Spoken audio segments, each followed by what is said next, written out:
नागरिकांना हे व्यासपीठ निर्माण करून देण्याचा प्रयत्न आपण करतोय की असे प्रश्न कुठल्याही नागरिकाच्या मनामध्ये राहू नये की मला माझ्या भागासाठी माझे हे प्रश्न मांडायचे आहेत, पण मी कुठे मांडू, मला व्यासपीठच नाही, माझा प्रश्न कोण ऐकणार, माझा आवाज कुणापर्यंत पोहोचणार, अशी भावना कुठल्याही नागरिकाच्या, सामान्य नागरिकाच्या मनामध्ये राहू नये म्हणून हा प्रयत्न आपण करतोय। आपल्या लोकशाहीच्या पद्धतीमध्ये आपण हे स्वीकारलेलं आहे, आपल्या देशाने, आपल्या कॉन्स्टिट्यूशनने हे स्वीकारलेलं आहे की आपण ज्या लोकांना जास्तीत जास्त मतं पडतील त्यांनी त्या भागाचं प्रतिनिधित्व करणं हे आपण सगळ्यांनी मान्य केलेलं आहे, आपल्या देशाने मान्य केलेलं आहे, सर्व स्तरांवरती मान्य केलेलं आहे। त्यामुळे त्याच्यापासून आपण आता फारकत घेऊ शकत नाही। ते जे आहे ते आपल्याला जीवन आहे, आपल्याला ते दिलेलं आहे आणि ते मान्य करूनच आपल्याला पुढे जायचं आहे। परंतु तरीही काही लोकांचे प्रश्न असे येतात, अनेक नागरिकांना असं वाटतं की आपणही आपले प्रश्न मांडू शकतो, आपणही या नियोजनामध्ये सहभागी होऊ शकतो। ते त्यांना सहभागी करून घेण्यासाठी, त्यांना ही संधी देण्यासाठी, त्यांना हे व्यासपीठ निर्माण करून देण्यासाठी म्हणून आपला हा सगळ्यांचा खटाटोप आहे। अर्थसंकल्पात नागरिकांचा थेट सहभाग ही नवीन कल्पना नाही, ह्याचा प्रयोग इतर ठिकाणी झालेला आहे। बंगलोरमध्ये हा कार्यक्रम नागरिकांनी राबवला आणि त्यांच्या परिसरातील त्यांना कामे जी करून हवी होती त्याची यादी तयार करून त्यांनी महानगरपालिकेला अंदाजपत्रकात त्याचा समाविष्ट करून घेण्यासाठी दिली।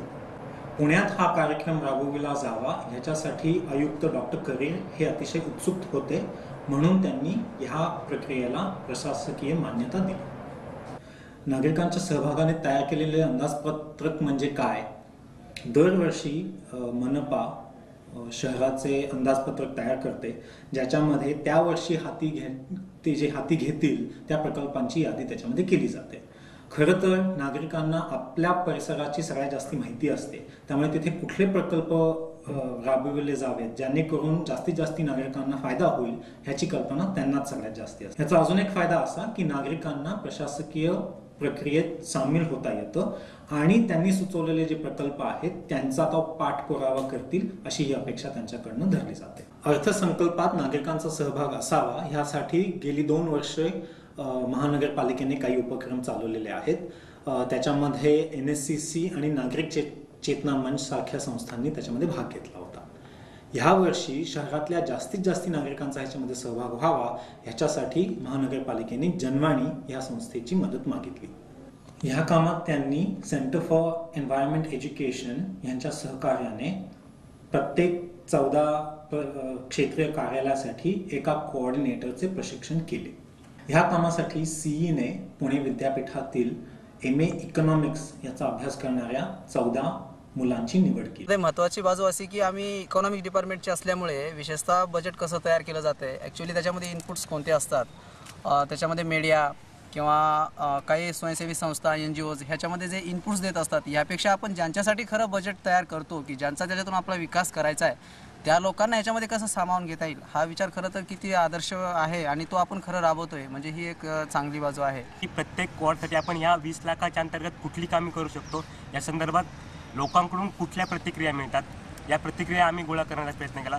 त्यामध्ये आम्हाला अनेक प्रकारचे अनुभव आले। काही लोकांनी सांगितलं की आम्हाला तुमची काही गरज नाही, आम्ही डायरेक्टली जाऊन ते करू शकतो, परंतु जे लो क्लास पीपल आहेत त्यांच्याकडून आम्ही गेलो आणि त्यांच्या ज्या समस्या आहे मेन म्हणजे की ज्या बजेटमध्ये ॲक्च्युली इन्क्लूड व्हायला पाहिजेत परंतु त्या इन्क्लूड होत नाही, त्या दृष्टीने आम्ही प्रयत्न केला। जे आम्ही डेटा कलेक्शन केलं त्यानंतर इंजिनियरकडून त्याचं कॉस्टिंग वगैरे करून घेतलं आणि त्या कॉस्टिंगनुसार आता जे एका वॉर्डासाठी 20 लाख रुपये आहेत, त्या 20 लाखामध्ये टोटल जे प्रॉब्लेम्स जे लोकांनी सांगितले किंवा जे आमच्या ऑब्झर्वेशननी जे प्रॉब्लेम्स निर्माण झाले ते टोटली 20 लाखामध्ये बसवायचे। त्यासाठी काहीतरी एक प्राधान्यक्रम द्यायला पाहिजे। 10 मार्चला ज्या मीटिंग होते त्याचं नियोजन कसं करायला पाहिजे? 10 मार्चला जी मीटिंग होईल त्याच्यामध्ये प्रत्येक प्रभागातल्या नागरिकांनी आपापली यादी वाचावी कामाची, त्याच्यामध्ये त्यांचं काम आलं का नाही हे बघावं, जर कामं आली नाही तर त्याचं कारण काय ते वाचून घ्यावं आणि जिथे जिथे कामांचा खर्च 20 लाखांपेक्षा जास्त झाला आहे तिथे त्यांनीच आपापसात चर्चा करून त्यातली कुठली कामं घ्यावी आणि कुठली गाळावी याचा निर्णय करून अंतिम यादी आपापल्या वॉर्ड ऑफिसरला द्यावी। इतर नागरिकांसाठी मनपाने 4 जाहीर सभा घोषित केल्या फेब्रुवारीमध्ये. ह्या 4 जाहीर सभा शहराच्या 4 झोनल कार्यालयात आयोजित केल्या गेल्या. सगळ्या सभांमध्ये लोकांचा खूप प्रतिसाद मिळाला. ह्याचं एक कारण असं असू शकतं की जनवाणी सीने ज्या व्हॉलंटियर्सना ट्रेन केलं होतं त्या सगळ्यांनी, त्या मुलांनी त्या वॉर्डामध्ये खूप लोकांना फोन करून त्यांनी ह्या सभेसाठी उपस्थित व्हावं याच्यासाठी आमंत्रण केलं होतं. ह्या सभेमध्ये महापालिका आयुक्त डॉक्टर करियर यांनी ह्या प्रक्रियेबद्दल लोकांना सविस्तर माहिती दिली. प्रत्येक सभेमध्ये नागरिकांनी आम्ही कुठले प्रकल्प सुचवू शकतो ह्याबद्दल खूप प्रश्न विचारून त्याचं स्पष्टीकरण करून घेतलं. सभेनंतर लोकांना फॉर्म्स दिले गेले आणि ह्यानंतर त्यांनी आपापल्या परिसराचं निरीक्षण करून असे प्रकल्प सुचवायला हवे की ज्याच्यामधनं जास्तीत जास्त लोकांचा फायदा होईल. आणि नंतर ती सगळी यादी एकत्रित करून आपापल्या वॉर्ड ऑफिसमध्ये 30 दिवसांच्या आत ते फॉर्म्स दिले. मागच्याच आपण जे प्रस्ताव सादर केले होते त्यामध्ये एकूण ॲप्लिकेशन 74 आल्या होत्या आणि त्यातून जवळपास 300 प्रस्ताव आमच्याकडे दाखल झालेले. त्यामध्ये आता प्रत्येक प्रभागावाईज किती प्रस्ताव आले ते आपल्यासमोर आम्ही सादर करतो. त्यामध्ये आपण आपली प्रायोरिटी साधारणतः आपण जे प्रभागामागे 20 लाखाचे जे क्रायटेरिया देणार आहे ते यामध्ये 20 लाखापर्यंतचे आहेत. मग त्याच्यामध्ये काय प्रायोरिटी आपण असावी आपल्या बजेटमध्ये तर ते आपण सगळे मिळून ठरवणार आहोत आणि त्या प्रायोरिटी तशा पुढे सुचवल्या जातील. या प्रक्रियेबद्दल लोकांचं काय मत पडलं? जे आता हे काम हातात घेतलं आहे आणि ज्यांनी सजेशन दिलं त्याच्या नावावर हे मांडण्यात आलेलं आहे यादीमध्ये, तर माझं असं म्हणणं आहे की याच्यामध्ये दुहेरी जबाबदारी येते. ज्यांच्या नावाने जी बजेट सँक्शन झालं आहे त्यांचं पण कर्तव्य आहे की ते दर महिन्याला तरी एकदा येऊन की ते माझं जे सजेस्टेड काम आहे ते कधी हाती घेतलं जाईल ते विचारावं. आणि कॉर्पोरेशनने सुद्धा या यादीची त्या लोकांना कमीत कमी एक कॉपी द्यावी आणि केव्हा ते काम सुरुवात केलं जाईल तेव्हा त्यांची सूचना द्यावी आणि केव्हा संपेल आणि मग नंतर फॉलोअप करता जसं ह्या म्हणतात मेंटेनन्स करता त्यांच्या ज्या शंका आहे त्यांचं निरसन करा.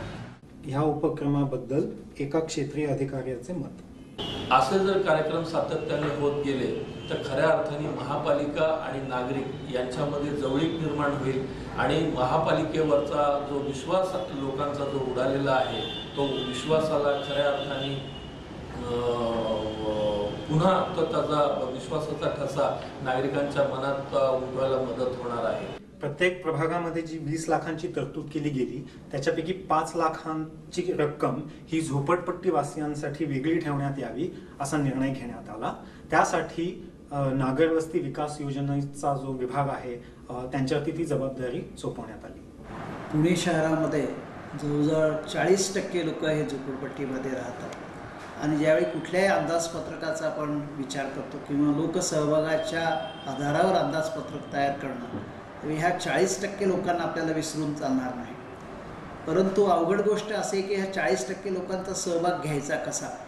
सुदैवाने पुणे महानगरपालिकेच्या परिसरामध्ये नागरवस्ती विकास योजनेने सर्व झोपडपट्ट्यांमध्ये शेजार समूह गट स्थापन केलेले आहेत आणि जवळजवळ 2400 असे शेजार समूह गट आहेत आणि 1 लाख फॅमिलीज त्याच्या मेंबर्स आहेत. 50-50 घरांचा हा समूह आहे.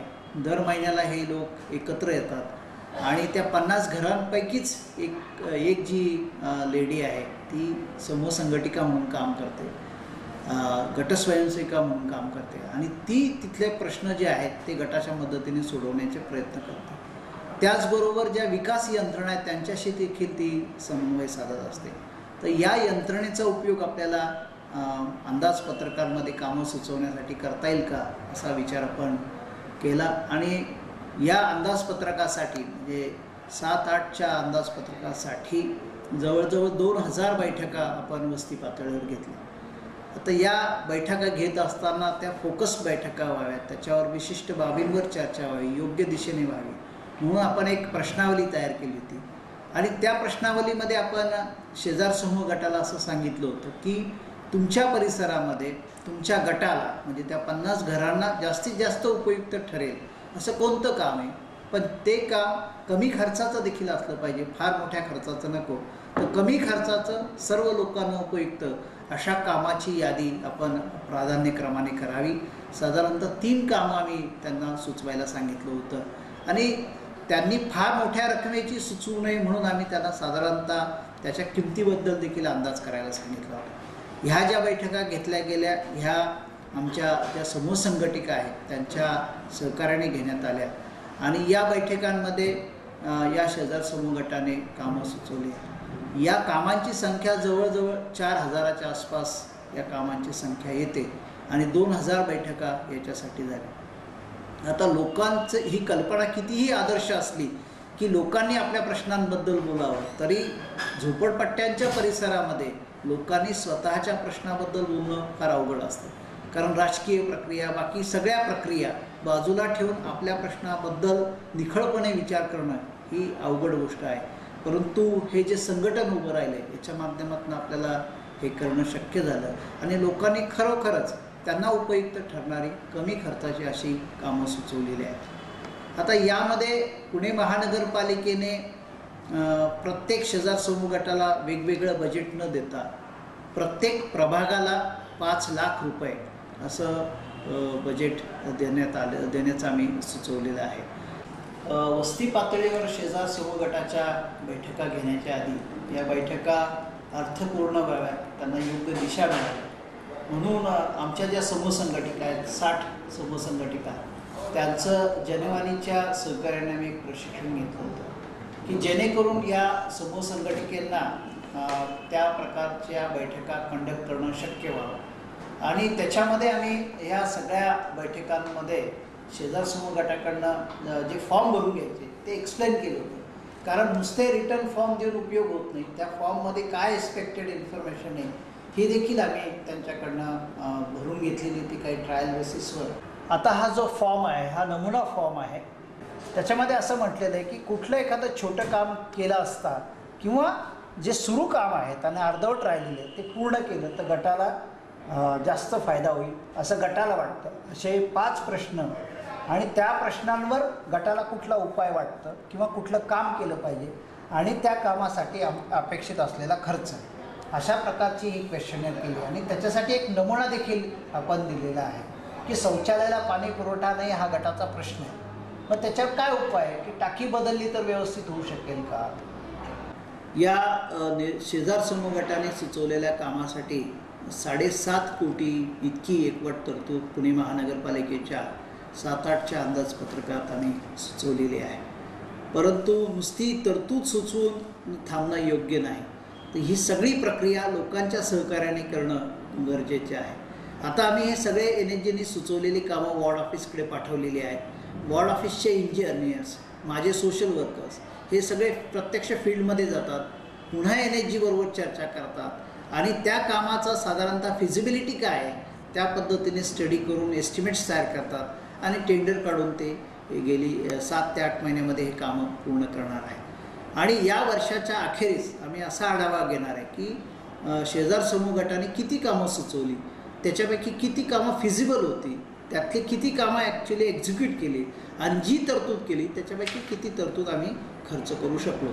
जनवाणीने हा कार्यक्रम राबविणाऱ्या 14 क्षेत्रीय अधिकारी, मुख्य लेखापाल श्री गालिंदे आणि नागर वस्ती विकास योजनेचे श्री कळमकर यांचा मराठा चेंबरच्या कार्यालयामध्ये सत्कार केला. यावेळीस महापौरांनी हा कार्यक्रम अजून सक्षम कसा करता येईल याचे विचार सर्वांसमोर मांडले. खरं तर वॉर्ड ऑफिसरवरती कामाचाही फार मोठा ताण असतो, नागरिकांशी सतत संपर्क करावा लागतो आणि लोकांच्या छोट्या मोठ्या अडचणी सारख्या वेगवेगळ्या प्रकारच्या दररोज त्यांना सोडवाव्या लागतात. त्यामुळे अतिशय किचकट काम जर कुठलं करावं लागत असेल तर ते वॉर्ड ऑफिसरना. आपण हा जो उपक्रम घेतला की नागरिकांना बजेटच्या ह्याच्यामध्ये सामावून घ्यायचं, हा 2-3 अर्थानं खूप चांगला आहे. परंतु थोडासा सायकोलॉजिकली विचार करता तो केअरफुली हँडल करायला पाहिजे. त्याचे उदाहरणासकट मी तुम्हाला 2 गोष्टी सांगते की नागरिक फार उत्साही असतात. जसं आपण म्हणाला तसं नदीवरच्या पुलापासनं वाटेल ते बजेट सुचवतील, त्यावेळेला नेमकं कुठल्या प्रकारची बजेट नागरिकांकडनं आपण स्वीकारणार आहोत हे त्यांना नीट कळेल अशा पद्धतीनं या स्कीमचा प्रसार व्हायला पाहिजे. मग नेमकं काय करू शकेल महानगरपालिका माझं काम, हा विचार तरी त्याला करायला प्रवृत्त करतो हे काम, आणि त्या याच्यामधनं तो अभ्यास करायला लागेल.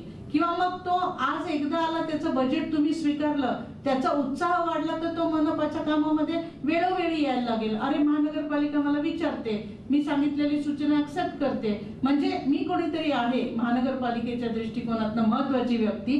अशा ह्यानं नागरिकांचा तुमच्याशी संबंध वाढत जाईल. आणि ही अतिशय चांगली बाब आहे की जेव्हा नगरसेवकांच्या कामावरती कोणीतरी लक्ष देत आहे किंवा कोणीतरी त्याच्यात इंटरेस्ट घेत आहे, हे अशा पद्धतीने आल्यानंतर नगरसेवक सुद्धा चुकीच्या गोष्टी न करण्याकडे, चुकीचे आग्रह न धरण्याकडे प्रवृत्त होतील. पुन्हा एकदा आपणा सगळ्यांना, वॉर्ड ऑफिसर्सना ही चांगली मोहीम राबवल्याबद्दल आणि इथून पुढेही राबवणार आहात त्याबद्दल धन्यवाद देऊन माझे 2 शब्द संपवतो. लोकांचा एकंदरीत प्रतिसाद बघून हा उपक्रम यशस्वी झाला असं म्हणायला हरकत नाही. 144 प्रभागांपैकी फक्त मोजक्या काही प्रभागांमध्ये फार सूचना मिळाल्या नाहीतर 2400हून अधिक सूचना मिळाल्या, ज्याच्यापैकी 622 प्रकल्प यांचा अंदाजपत्रकामध्ये समाविष्ट करण्यात आला. झोपडपट्टीवासियांसाठी वेगळे ठेवलेल्या पैशांसाठी 1900 शेजार समूह गटाने ह्या प्रक्रियेत भाग घेतला आणि एकंदरीत 3500 कामं त्यांनी सुचवली. त्यातली 3000 कामं ही नवीन असून 500 कामं ही रिपेअर वर्क्स अशी म्हणता येईल. शेवटी हा उपक्रम चालू राहील ह्यासाठी ही सगळे कामे ह्या वर्षातच पूर्ण होणे अपेक्षित आहे आणि ह्याच्यामुळे नागरिकांना आपण आपल्या जीवनाच्या सुधारामध्ये आणि शहराच्या विकासामध्ये हातभार लावू शकतो ह्या कल्पनेत त्यांचा विश्वास असेल. अंदाजपत्रकात लोकांचा सहभाग याचा अंतिम उद्देश काय आहे ह्याच्याकडे परत आपलं लक्ष वेधून घेऊया. नुसतं नागरिकांनी प्रकल्प सुचवणे ही अपेक्षा नसून त्यापलीकडे जाऊन एकेका वॉर्डामध्ये एकत्र येऊन एकमेकांशी संवाद साधून आपल्या अख्ख्या परिसराचा विकास कसा होईल ह्याचं नियोजन करणे हे त्यांच्याकडनं अपेक्षित आहे. दरवर्षीचे अंदाजपत्रक हे उद्देश गाठण्यासाठी फक्त एक साधन आहे. या प्रक्रियेमध्ये नगरसेवकांनी खूप महत्त्वाची भूमिका निभावणे अपेक्षित आहे. आपल्या वॉर्डामध्ये वेगवेगळ्या स्तराच्या लोकांना एकत्र आणून त्यांच्यामध्ये संवाद होईल आणि एकमत होईल ह्याच्यासाठी त्यांनी कार्य करायला पाहिजे आणि ह्या सगळ्यामधनं त्यांच्या वॉर्डाचा एक विकास आराखडा तयार होईल ह्याची जबाबदारी खरं तर त्यांच्यावरतीच आहे.